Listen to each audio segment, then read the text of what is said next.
The train rumbled softly beneath the golden beams of the setting sun, winding its way through the Colorado Rockies as dusk fell like a velvet curtain across the sky. Inside the business-class car, passengers dozed, read quietly, or stared at their phones, lulled into stillness by the rhythmic hum of wheels against tracks. Among them sat a woman, curled against the window in a seat meant for two. Her chest rose and fell gently, eyes closed, one hand still clutching a half-eaten sandwich in her lap. Her name was Ava Monroe, and she was completely unaware that she had already passed the stop she was supposed to get off at, Aspen Station. Across the aisle, Daniel Reeve, a sharply dressed man in his early 40s with kind eyes and a subtle air of quiet confidence, noticed her as soon as she boarded. She had looked anxious, frayed around the edges. There was something about the way she held her coat tightly around her frame, as if trying to keep herself from falling apart. She had asked the conductor twice if Aspen was next and then leaned her head against the glass, eyes fluttering shut, exhaustion claiming her. That had been over an hour ago. Daniel checked his watch, then peered through the window into the now dark countryside. The train was minutes away from its final destination, the summit, a luxurious mountain resort stop reserved mostly for wealthy vacationers and conference guests. Aspen, Ava's stop, had come and gone nearly 90 minutes before. His brows furrowed. He looked back at Ava, still sleeping, her breath fogging the window faintly. He hesitated, then stood, walked to her seat and gently tapped her shoulder. "Miss? Excuse me, hey, are you okay?" Ava stirred, blinking up at him, disoriented. "What time is it?" she mumbled, then shot upright. "Did we pass Aspen?" Daniel nodded slowly, sympathy etched across his face. "I'm afraid we did. About an hour and a half ago." She stared at him, her face draining of color. "No, no, no," she whispered, fumbling for her phone. "How did I?" She stopped mid-sentence. The screen on her phone was black. Dead battery. She buried her face in her hands. Daniel sat down beside her. "Hey, it's going to be all right. What's going on? Do you need help?" Ava looked up, eyes glassy. "I was supposed to meet my daughter. She's 9. My ex-husband dropped her off at a cabin near Aspen. It's our turn to spend the weekend together. But I've never been this tired in my life. I guess I just passed out." Daniel's heart ached. "Is anyone with her?" "She's with the caretaker until 8 p.m. That's the arrangement." Ava glanced at her wristwatch and gasped. "It's already past that." Daniel stood, pulling out his phone. "Let's call the caretaker. Maybe someone can stay with her until you get back. I don't have the number memorized. It's all in my phone, which is dead." A pause hung heavy between them.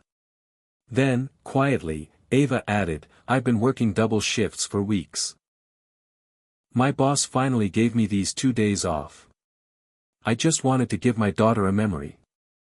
A special weekend. Now I've ruined it." Daniel didn't say anything at first. He simply nodded, then motioned for her to follow him as the train slowed near its final stop. "Come with me. We'll figure this out." The summit station was no ordinary train platform.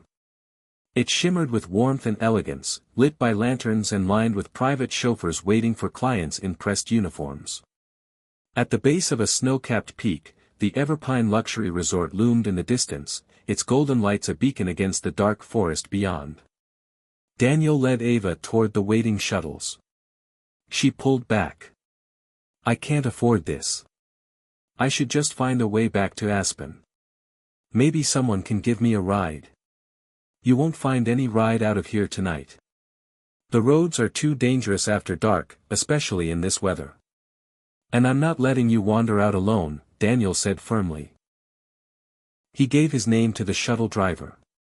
The man tipped his hat and helped them both into the van. "You stay here often?" Ava asked cautiously. "Annual leadership retreat. Finance World," he smiled faintly, then looked her in the eye. "Don't worry. I have an extra suite booked. You'll stay there tonight. No catch. No expectations. Just kindness." Ava hesitated, searching his face for any hint of ulterior motive. She found none. Inside the Everpine Resort, the staff welcomed Daniel like an old friend. Ava, in contrast, clung to her coat like armor. The marble floors, the chandeliers, the scented towels, none of it belonged to her world. But Daniel didn't treat her like a guest. He treated her like someone who deserved to be here. He handed her a charging cable, arranged for room service, and made sure her suite had a view of the mountain. "Sleep. Eat. Call your daughter as soon as your phone's back on," he said gently. She looked at him with watery eyes. "Why are you doing this?" He shrugged. "Because someone once did it for me. After my wife died, I forgot what kindness felt like. Then a stranger sat with me on a plane for 5 hours, just talking. Saved my life in a way." He turned to leave. Ava whispered, "Thank you."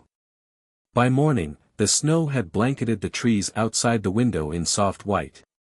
Ava woke with a jolt, panic rising in her chest, until she saw the blinking light on her phone. Fully charged. She dialed quickly. Her daughter answered on the second ring. "Mama. I was so scared, but I stayed up and watched cartoons with Miss Ellie. She let me eat marshmallows for dinner." Tears slid down Ava's cheeks as she apologized again and again. Then she messaged Ellie, the caretaker. The woman responded instantly, "All good. Lily's safe. Just let me know when you'll be here." Ava stepped into the hallway to find Daniel sipping coffee near the fireplace. "I called a taxi company. They'll take me to Aspen in an hour. I can't repay you, Daniel. Not for all this." He looked up. "You can, actually. Just promise me one thing. Anything. When you see someone lost or tired or scared, do what I did. Give them a hand. No matter how small." Ava smiled, then nodded. The ride to Aspen was long and slow through the snow. Ava clutched a warm drink Daniel had packed for her. She watched the trees blur past, her heart full. When she arrived at the cabin, her daughter Lily ran into her arms with a squeal that made everything worth it. They baked cookies, built a snowman, and slept tangled together under a handmade quilt. That weekend, Ava didn't just give Lily a memory, she gave her a lesson, one she herself had only just learned. That sometimes the world isn't cold and careless. Sometimes, a stranger notices when you've missed your stop. And sometimes, just sometimes, he makes sure you aren't left alone. 1 year later. Ava sat on a downtown bench, waiting for the bus, when she noticed a teenage boy crying quietly beside her. He wore a work uniform, his shoelaces untied, and had a letter trembling in his hands. "Hey," she said softly. "Are you okay?" He looked at her, startled. I missed my interview. It was my last shot at a job. My mom's gonna freak."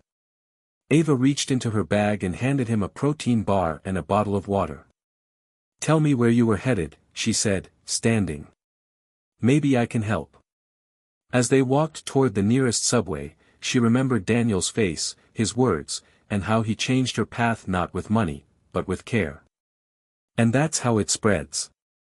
Kindness. Like warm hands in a cold world. One person to the next. One missed stop at a time.